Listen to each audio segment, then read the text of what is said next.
Okay, so I just saw Barbarian, and by just saw Barbarian, I mean I saw it like 4 days ago, 5 days ago, and I literally haven't been able to come up with actual, tangible, cohesive thoughts on this movie until just now. There's not a ton of movies that, in my mind, are like something you've never seen before, something you're like, what even was that? That's what's so great about film, is that it can show you something new. And sometimes that new thing can be just tremendously disturbing and really bad to look at.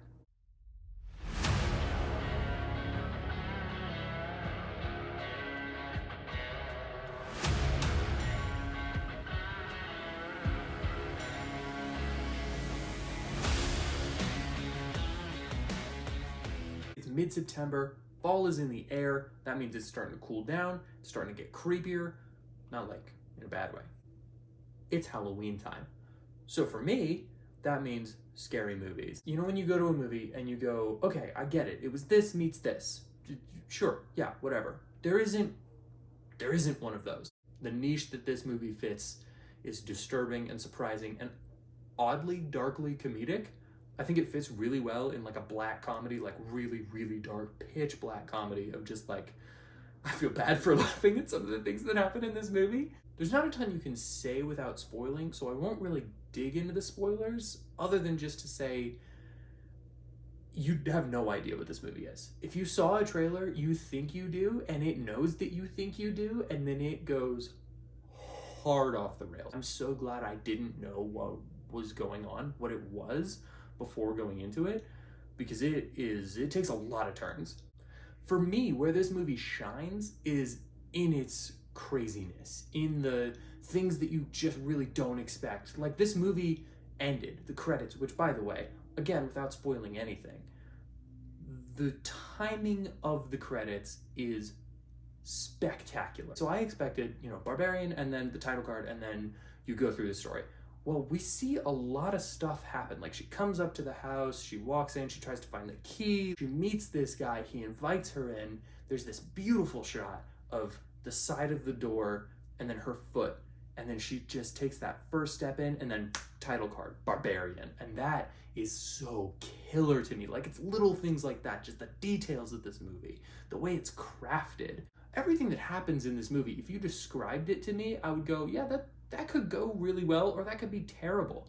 But the way it's handled, it's just so nuanced. There's a chokehold on the audience in this movie that I haven't seen in a long time. The timing of the end credits is fantastic. When it chooses to hit that beat and just end the movie, done, we're done. It's incredible. Literally from beginning to end, this whole movie is meticulously crafted. It's meticulously paced, and it's perfectly presented in this little package of exactly what the movie wants to be. And that's sort of where the flaws might start to come in. I feel like a lot of people are gonna not totally love the pacing of the middle section of the movie. The second act, I feel like, is where it's gonna either totally get you on board or totally lose you. Because the first act leads up to one of the scariest sequences I've seen in years. Barring the scene with the monkey in Nope, because that's, I think I had a panic attack. Once you have that WTF moment, it kind of becomes a different movie for a minute. And I happen to love that about this movie, because it has the courage to become something different, to do something different, not do the traditional 3-act, exactly what you expect kind of structure. But I see why people might not like that. If you're not on board for that pacing, you're definitely not gonna love the movie for that, because it is gonna do exactly what it wants to do. I also think it brushes past a few things toward the end of the movie that I really would have liked to see fleshed out a little bit more. But I'm not sure if that's the movie's fault or mine. I really genuinely don't know. Another thing that I think is a good thing about this movie, but I also could see people really not liking about it, is it leaves a lot of questions super unanswered, and I think intentionally. If we found out that there was going to be a prequel to Barbarian, I don't think I'd be shocked. I'd be a little disappointed, just because I think part of what's beautiful about the movie is you have to it slow drips information to you. Like, it doesn't tell you most of the things until at least 3/4 of the way through, and I think that's great. But also, if you got a prequel, I don't know if we need more information. There are a couple of little hanging threads that I go, what was that about? Like, why was that there? Not necessarily a criticism, just a thought I have on the movie. Toward the last 20 seconds of the movie, I went, it was really, really, really, really good. And then I don't know about the ending. I'm not sure where I land on that. And then the ending hits, and something about it, it's perfect. Literally, the credits hit, that perfect ending, the credits hit, and I just laughed for probably 5 minutes, like the whole credits. It was that beautiful laughter of like, what the hell was that? At this point, I'm gonna dive into spoilers because I kind of have to. If you haven't seen it, go see it. Please, if you're a horror fan, please go see this movie because I want to support movies that are like this. When the monster is revealed the first time, that scene where the monster is first revealed is phenomenal because it gives you that you know exactly what you're in for, and also you have no idea what you're in for. She's just slamming the Skarsgård's head, just slamming some Skarsgårds against the wall, and it just keeps going over and over and over and over. And it's after this buildup of tension where you're like, what's gonna happen? I don't know.